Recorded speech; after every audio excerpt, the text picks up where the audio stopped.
영어를 소소하게 가르치고 있고 중고등 두 자녀를 두고 있고 교육에 진심인 엄마 역할을 맡고 있는 수쌤입니다. 오늘 제가 나누고 싶은 이야기는 완성된 공부 습관이 입시에서 가지는 파괴력, 그리고 왜 요즘 입시가 부모와 아이의 팀 스포츠일 수밖에 없는지에 대한 것입니다. 요즘 유튜브나 각종 교육 매체를 보면 자기주도 학습이나 아이의 자율성을 강조하는 콘텐츠가 정말 많습니다.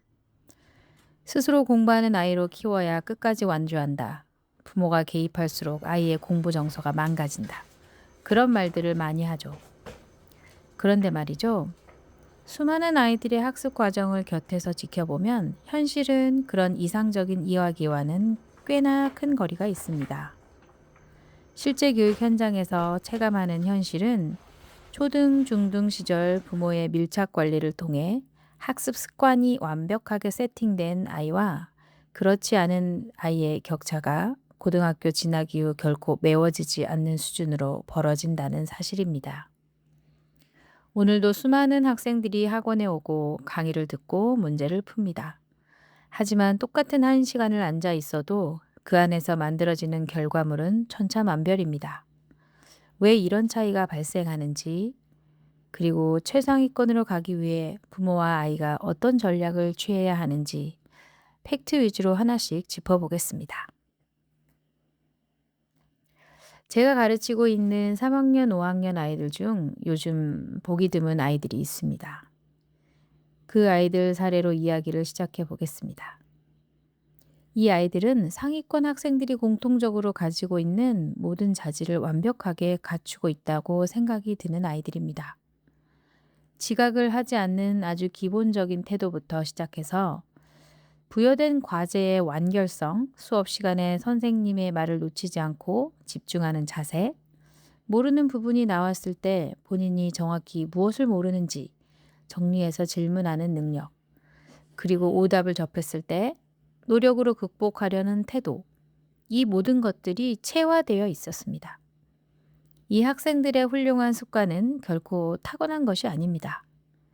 어릴 적부터 어머니가 아이 옆에서 붙어서 문제 푸는 과정을 일일이 지켜보고 오답이 나오면 그 원인을 꼼꼼하게 체크하며 구멍을 잡아준 결과였을 것입니다.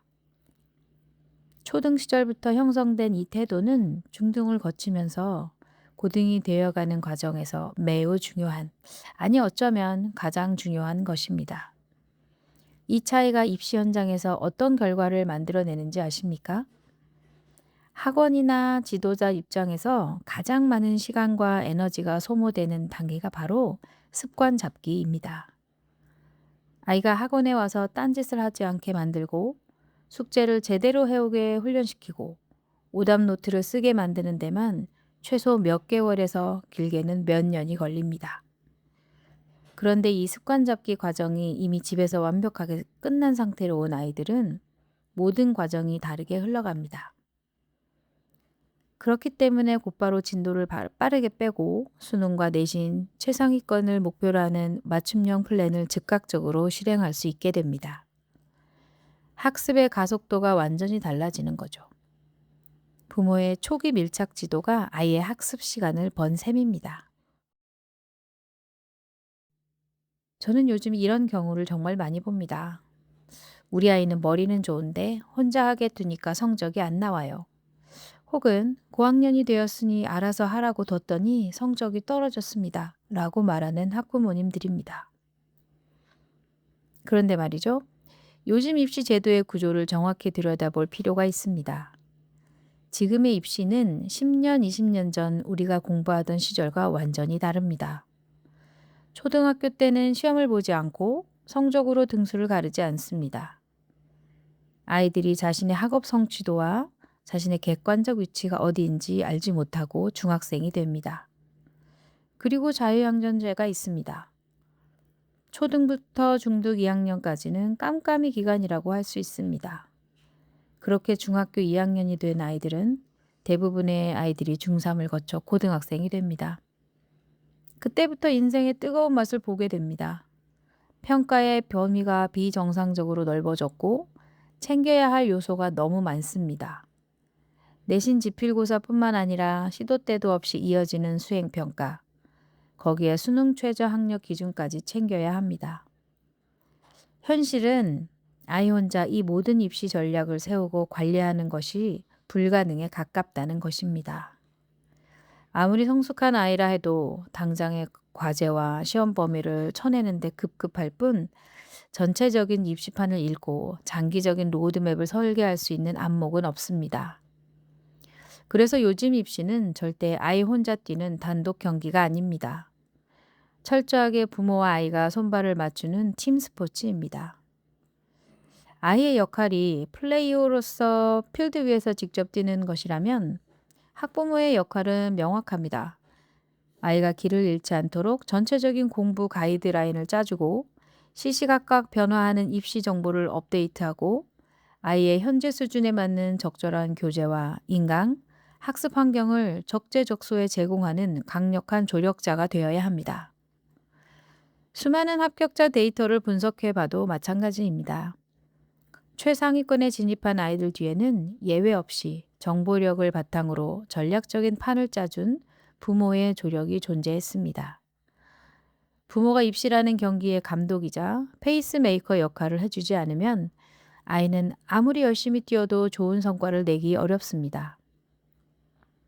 많은 부모님들이 중학교 졸업 무렵 고등학교를 선택할 때 큰 착각을 합니다.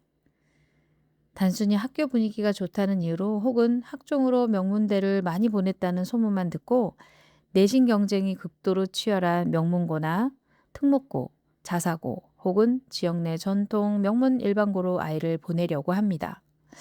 어찌 보면 부모님의 자존심이 걸린 문제라고 생각하시는 것 같기도 합니다. 그런데 현실은 어떻습니까? 전교생 수가 적거나 지역 내 최상위권 아이들이 대거 몰려있는 학교에 진학하는 순간 전교 10등 안에 들기는커녕 2등급, 3등급을 받기도 힘든 내신 지옥에 갇히게 됩니다. 아무리 공부를 열심히 해도 좁은 내신 등급 비율 때문에 노력한 만큼의 성적이 나오지 않고 결국 아이는 1학년 1학기 만에 입시 의욕을 잃고 자포자기 상태에 빠지게 됩니다. 지혜로운 부모라면 이 전략적 고교 선택 문제에서 훨씬 더 냉철해져야 합니다. 최상위권 대학 진학을 위한 가장 확실한 전략은 내신 따기가 상대적으로 수월한 학교에 진학하여 확실한 고득점 내신을 확보하는 것입니다. 그리고 내신을 따기 위해 피말리는 혈전을 벌이는 대신 거기서 확보한 여유 시간과 체력을 바탕으로 어릴 때부터 수능을 체계적으로 준비하는 것입니다. 요즘 주요 대학들의 입시 요강을 보면 수시 전형이라 하더라도 수능 최저 학력 기준을 매우 높게 설정해 두고 있습니다. 아무리 내신 성적이 1.0에 가까워도 수능 최저를 맞추지 못해 최종 떨어지는 아이들이 아주 많습니다. 반대로 내신 경쟁의 부담을 줄인 상태에서 수능 최저 기준을 안정적으로 맞춰낸 아이들은 상위권 대학의 문을 훨씬 쉽게 뚫어냅니다. 결국 승부는 수능 최저를 확실하게 맞춰낼 수 있는 실력을 갖추었느냐가 갈립니다. 내신 지옥을 피하고 수능에 집중하는 것, 이것이 현재 입시판에서 가장 확실한 승률을 보장하는 전략입니다. 그런데 이 중요한 수능 대비라는 것이 고등학교 2학년, 3학년 때 시작해서 결코 답이 나오지 않는다는 점입니다. 제가 요즘 느끼는 사실은 초등부터 고등까지 교육과정이 매우 촘촘하게 연결되어 있다는 것입니다. 수능은 단순 암기형 시험이 아니라 사고력을 평가하는 시험이기 때문에 절대적인 세월의 축적이 필요합니다. 그렇기 때문에 부모의 정보력이 다시 한번 핵심 변수로 작용합니다. 부모가 직접 수능 기출 문제를 확인하고 수능의 체계가 어떻게 이루어져 있는지 파악하고 있어야 합니다. 아이가 문제 푸는 것을 보면서 단순히 몇 점 맞았니를 물어볼 것이 아니라 쉬운 문항에서 실수가 나오는 것인지 고난도 추론 문항이나 빈칸 추론, 4점짜리 수학 문제에서 막히는 것인지 정확한 약점을 파악해내야 합니다. 그 학부모가 해야 할 중요한 역할 중 하나는 아이들이 들어야 할 인강도 직접 골라주고 문제 푼 것도 직접 확인해 주는 것입니다. 인강 하나하나를 선정할 때도 아이에게 무작정 맡겨두면 본인이 듣기 편한 강의, 설명이 쉬운 기초 강의에만 안주하기 쉽습니다. 아이의 현재 약점을 정확히 메워줄 수 있는 강좌와 교재를 부모가 함께 고민해서 골라주어야 합니다.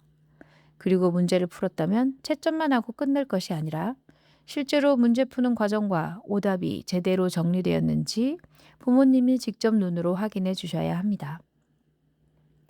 특히 초등학생을 둔 부모님이시라면 지금부터 아이들이 배운 내용을 복습하고 필수 개념에 대한 암기가 철저히 되었는지 지속적으로 확인해 주는 작업을 하셔야 합니다. 잘 생각해 보세요. 과거의 우리 세대는 초등학교 시절부터 단원평가, 기말고사 등 수많은 시험을 거치면서 자연스럽게 지식을 누적해 왔습니다. 시험을 대비하기 위해 암기하고 복습하고 평가받는 과정을 거치면서 머릿속에 지식이 쌓이는 구조였죠. 하지만 현실은 요즘 아이들은 지식 누적의 기회가 현저히 적어졌다는 점입니다. 초등학교는 물론 중학교 1학년 때까지 정규 지필고사가 사라지면서 시험이 없어진 아이들. 이것이 지금 교육 현장의 가장 큰 문제입니다. 시험이라는 강력한 인센티브와 압박이 사라지다 보니 아이들은 오늘 배운 내용을 내일이면 잊어버리고 배운 지식이 머릿속에 축적되지 않은 채 그대로 휘발되어 버립니다. 시험이 없으니 복습도 암기도 하지 않는 악순환이 이어지는 것이죠. 이렇게 휘발되는 지식을 방치한 채 고등학교에 올라가는 순간 갑자기 쏟아지는 방대한 양의 시험 범위를 감당하지 못하고 무너지게 됩니다. 그렇기 때문에 학교나 제도에서 챙겨주지 않는 이 지식 누적의 과정을 부모님이 직접 챙기셔야 합니다. 어릴 때부터 매일 조금씩이라도 복습과 암기가 제대로 되었는지 점검해주는 부모의 밀착 관리가 있어야만 아이의 지식이 휘발되지 않고 완벽한 실력으로 쌓이게 됩니다. 아이에게 열심히 공부하라고 해서는 되지 않는 일입니다. 우리 아이들은 아무것도 모릅니다. 그래도 한 번 앞서 경험해본 부모님들이 같이 해주셔야 합니다. 부모가 먼저 공부하고 입시의 현실을 냉정하게 파악하며 초등, 중등 시절 완벽한 학습 습관이라는 최고의 무기를 쥐어주는 것. 그리고 수능이라는 최종 목적지를 향해 아이와 함께 달리는 페이스메이커가 되어주는 것. 그것만이 격변하는 입시 환경 속에서 내 아이를 최상위권으로 이끄는 가장 현실적이고 확실한 길이라고 생각합니다. 잘하는 아이는 부모님이 잘 하신 거예요. 오늘 준비한 내용은 여기까지입니다. 감사합니다.